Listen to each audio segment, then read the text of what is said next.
wake up at 28 years old, I was $50,000 in debt. Couldn't sleep at night because it felt like I had bricks on my chest. I was 213 pounds, which for me and my frame was way overweight. I was prescribed Lipitor.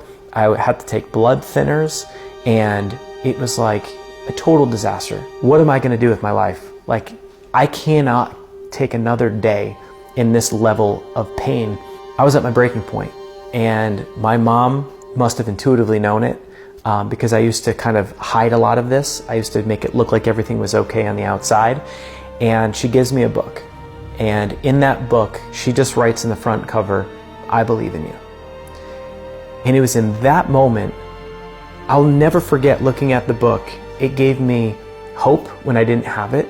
It gave me the possibility of a future that was bright when it seemed so dark and dim and nasty and just terrible all around me. And in that moment, one person who believed in me, because I was no longer believing in me, changed everything.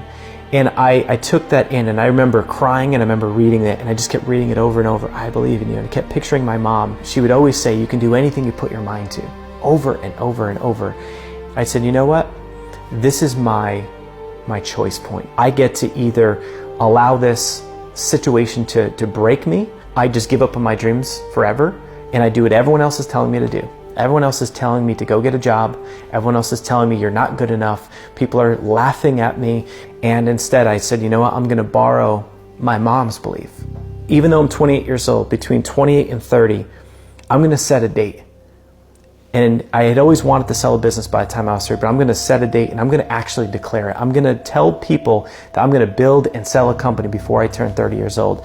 I got a tattoo on my chest with a goal on it, a cross, and inside the middle of that cross, it says "Believe 2012" backwards. So if you look at me, you're like, what's that on your chest? What does that say? But in the mirror, every single day, I could look at myself, and every single day, I would look at it and just say, before I turn 30, I will have sold a business, and I will have achieved my dreams, and this is what my life will be like. And got into action.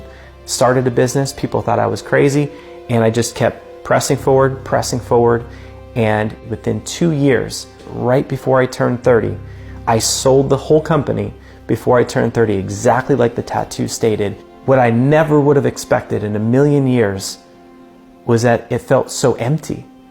And it felt so empty because I didn't have anybody to enjoy it with. I was by myself. It was just me. I started crying, and I started thinking that I can't believe that I don't feel fulfilled by this. I need to figure out why I feel this way. And I said, well, I want love. After all this time, my greatest desire is love. I want to find the person that just lights me up, and where we're able to make each other happy, where we're able to just start a family together. Like, I want to feel that unconditional love. So I just started writing. I just started writing and writing all of the things that I wanted. Dark hair and green eyes and the most beautiful woman that I've ever seen in my life. And I made that declaration and I made that commitment. I'm going to be engaged in the next 12 months, and read the letter every single day. When I'd come home from a blind date that was a total disaster, I would read that letter. When I'd come home after getting catfished, I would read that letter. I just had this full faith that it was going to happen. Fast forward, in February, just a few months later, it was a completely random situation where I picked up my phone and the Tinder app was open. And from a picture, from just one photo, I literally knew that this woman would be my wife. Everything I had written about in my letter, the dark hair, the green eyes, like all of these things, like being so beautiful. And we went out on our first date. When we met, it was like everything that I had like seen in the movies. It was like we just stopped. You know that look where you look at each other and it's almost like your head kind of tilts a little bit? Our connection was instant.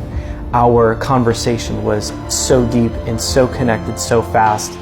I mean, it was like we've known each other our whole lives. All the things I'd written about in the letter about getting engaged, all of these things were in motion, happening faster than I ever thought possible. You know, from that, we just kept progressing until I ended up proposing. And I just thought to myself, I made it. I made it. This is what my mother saw in me. This is what I have been dreaming about since I was a little boy. I made it.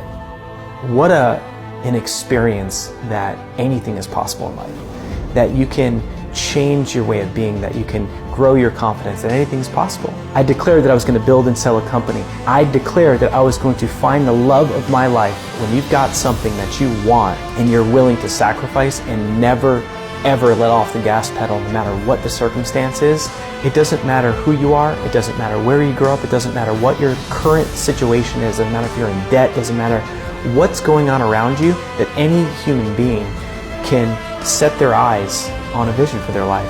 Every time that you speak your vision with your words out loud to other human beings, you're inflating it with hope, you're inflating it with belief, and you're inflating it with possibility that you will make it happen. And when the world or when someone tries to take that dream away, when someone else comes at you and says it's never going to happen, you can take that and leverage it, and you can say, I can, I will, watch me.